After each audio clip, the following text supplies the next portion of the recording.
Good morning once again class. जैसे कि आपको मैंने पिछले वीडियो में बताया कि 6 एसेंशियल बेसिक न्यूट्रिएंट्स क्या क्या है। सबसे पहला मैंने वाटर बताया। अब नेक्स्ट आपका आता है प्रोटीन।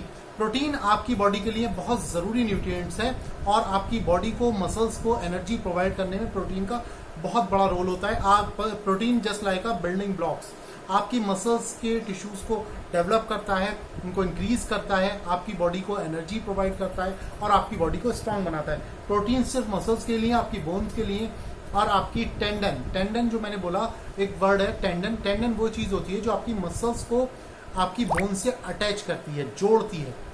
तो इसी लिहाज से आपके लिए टेंडन के लिए आपको प्रोटीन की बहुत ज़्यादा ज़रूरत होती है।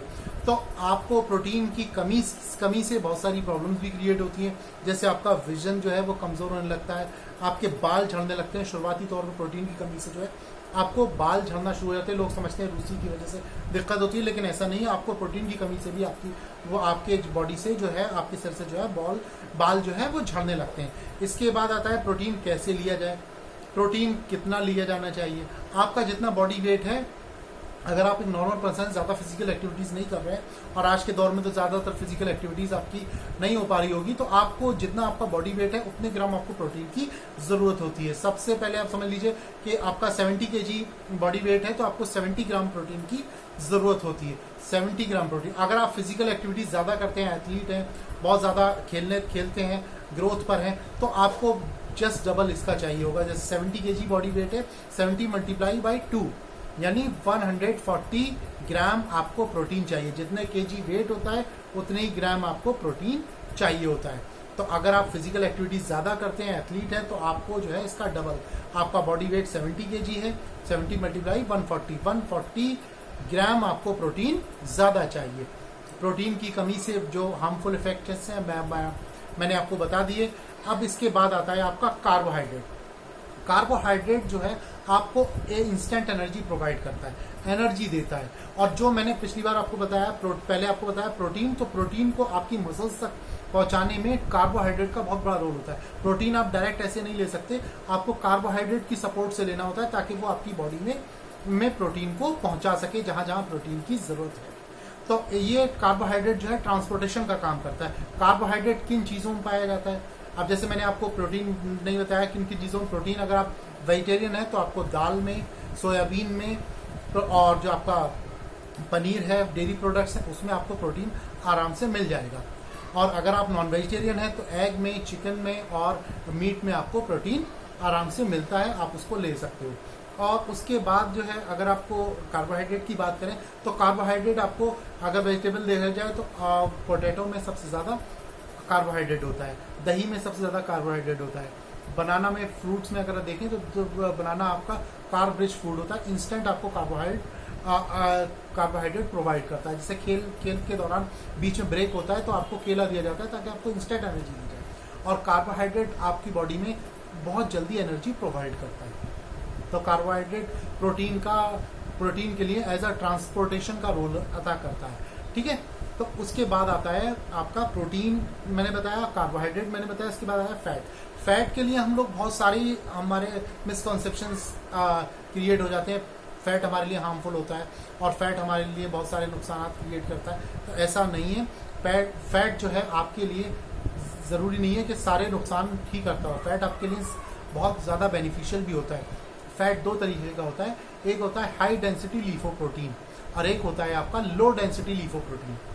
हाई डेंसिटी लीफोप्रोटीन फैट जो है हमारी बॉडी के लिए बहुत ज़रूरी है और बहुत अच्छा है, जितना हम लेंगे उतना हमारे लिए बहुत अच्छा होता है। एक है हमारा जो है वो है हमारा लो डेंसिटी लीफोप्रोटीन। लो डेंसिटी लीफोप्रोटीन हमें जो है वो हमारे लिए ज़रूरी तो है, लेकिन अगर एक्सेस हो जाता है तो हमारी बॉडी के लिए हार्मफुल हो जाता है, जिससे हमें बहुत सारी प्रॉब्लम्स क्रिएट होने लगती हैं, ओबेसिटी में हम लोग चले जाते हैं। तो ये रेशियो जो होता है HDL और LDL का, वो होता है 1:5। तो हमारे साथ क्या होता है कि अगर हम HDL रेशियो 1 होना चाहिए वो हमारा 1 ही रहता है, और जो 5 होना चाहिए वो हमारा 25 तक क्रॉस कर जाता है, इससे आपकी बॉडी फैट गेन करने लगती है। तो ये हार्मफुल इफेक्ट्स क्रिएट होने लगते हैं हमारे लिए। तो हमको चाहिए कि अगर हम 25 तक हमारा LDL रेशियो जा रहा है तो हम उसको, हमारा जो HDL रेशियो जो हमारे लिए अच्छा फैट है वो हमें बढ़ा देना चाहिए। अब ये HDL और LDL कहाँ से मिलता है? सबसे पहले बात करते हैं HDL पे, हाई डेंसिटी लिपोप्रोटीन। वो हमारे लिए बहुत ज़रूरी है और बहुत अच्छा है हमारी बॉडी के लिए। तो हाई डेंसिटी लिपोप्रोटीन हमको मिलता है ऑलिव ऑयल में, जैतून के तेल में। उसके बाद एक सैल्मन फिश होती है, उसमें आपको प्रोवाइड हो जाता है जो है HDL। लेकिन हम जो है अगर ऑलिव ऑयल लेते हैं तो हमारे लिए वो फैट बहुत ज़रूरी है और हमको लेना चाहिए। उसके बाद आता है आपका वो जो है LDL, लो डेंसिटी लिपोप्रोटीन। तो लो डेंसिटी लिपोप्रोटीन आपका जो होता है वो हमें डेयरी प्रोडक्ट से मिलता है। डेयरी प्रोडक्ट्स जो है आपके घी है, बटर है, ये आपका जो है LDL है, लो डेंसिटी लिपोप्रोटीन। और इसकी क्वांटिटी हमारे पास जो है 1:5 रहना चाहिए, जबकि ये 1:25 तक पहुंच जाती है, जिससे हम ओबीज में आ जाते हैं। तो हमें चाहिए हमें LDL जो है वो कम करें और HDL जो है वो बढ़ाएं, ताकि हमारा फैट का जो रेशियो है वो मेंटेन रहे। तो ये हमने फैट की रिस्पॉन्सिबिलिटी बताई है। फैट आपके लिए बहुत ज़रूरी है, आप इसको ले लीजिए। फैट लॉस करना है तो आप बिल्कुल फैट को बंद करके आप करना चाहें तो ऐसा आप नहीं कर सकते। आपकी बॉडी के लिए फैट बहुत ज़रूरी है, आपकी स्किन के लिए फैट बहुत ज़रूरी है, वरना आपके स्किन में ड्राइनेस क्रिएट होने लगती है, बहुत सारी प्रॉब्लम्स क्रिएट होने लगती है। इसके बाद आता है आपका फैट के बाद इसके बाद आता है आपका विटामिन्स। विटामिन्स आपके लिए क्यों ज़रूरी है? विटामिन्स बहुत vitamin A, vitamin B, vitamin C, vitamin D, ये सारी चीज़ें आपके लिए ज़रूरी है। ये इनका जो है एंटीऑक्सीडेंट होते हैं हमारी बॉडी में, एंटीऑक्सीडेंट को एक्टिव करते हैं और हमारी रोग प्रतिरोधक क्षमता बढ़ाते हैं। जैसे हमको अगर कोई प्रॉब्लम क्रिएट होती है, कोई बीमारी आती है और एटमॉस्फेयर की वजह से, तो हमारे बॉडी में एंटीऑक्सीडेंट क्रिएट करते हैं जो हमारे बॉडी की रोग प्रतिरोधक क्षमता, यानी जो फाइट करते हैं हमारे बैड हार्मोन, बैड बैक्टीरिया से, उसकी कैपेसिटी को बढ़ाते हैं। तो ये विटामिन हमारे लिए ज़रूरी है। अब इसके बाद आता है विटामिन के साथ मिनरल्स। तो मिनरल्स क्या हैं? मिनरल्स जो है हमारी बॉडी के लिए ज़रूरी हैं और माइक्रो न्यूट्रिएंट्स में आते हैं। मिनरल्स में बेसिकली आप समझ लीजिए कैल्शियम है, जिंक है और आपका आयरन है।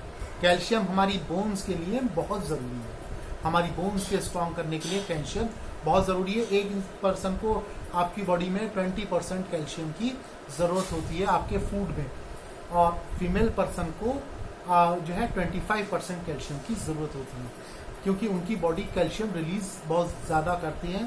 तो आपको जो है मेल पर्सन में कैल्शियम इतने ज़्यादा रिलीज नहीं हो सकता बॉडी से, तो आपको जो है कैल्शियम ज़रूरी है। कैल्शियम किस किस चीज़ों में होता है? भुने हुए चने खाइए, उसमें कैल्शियम मिलेगा आपको, दूध में आपको कैल्शियम मिलेगा, दही में आपको कैल्शियम मिलता है। तो ये सारी चीज़ें लेने से आपकी कैल्शियम की रिक्वायरमेंट पूरी होती है और आपकी बोन को स्ट्रॉन्ग करता है कैल्शियम। इसके बाद आता है आपका जिंक। जिंक एक ऐसा मिनरल है जो आपकी बॉडी में आपके मेटाबॉलिज्म रेट को बढ़ाता है, इम्यून सिस्टम को बढ़ाता है और एंटीऑक्सीडेंट को की कैपेसिटी को बढ़ाता है, क्वांटिटी को बढ़ाता है। इसके बाद आता है आपका जो है आयरन। आयरन जो है RBC, रेड ब्लड सेल्स को एक्टिव करता है। आयरन जो है आपकी रेड ब्लड सेल्स को एक्टिव करता है और आपकी हार्मोन्स को बढ़ाने में सपोर्ट करता है। ठीक है, तो आयरन आपके लिए ज़रूरी है, कैल्शियम आपके लिए ज़रूरी है, जिंक आपके लिए ज़रूरी है, और उसकी क्या इंपॉर्टेंस है वो मैंने आपको बताया।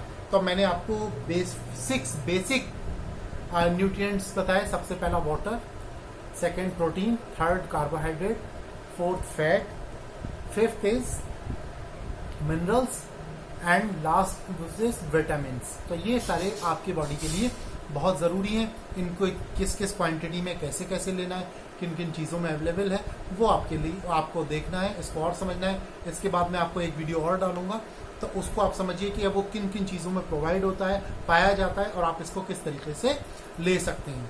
तो आज की वीडियो में इतना ही। इसी तरीके से आप अपनी बॉडी को फिट रखिए, अपनी बॉडी के बारे में जानकारी रहेगी तो आप फिट रहेंगे। आपको अच्छी डाइट लेते रहेंगे तो आपकी बॉडी इस वक्त की जो प्रॉब्लम्स क्रिएट हो रही हैं वो जो है आपको उससे रिलीफ मिलेगा। आप उसके लिए, उसको झेलने के लिए आपकी बॉडी तैयार रहेगी।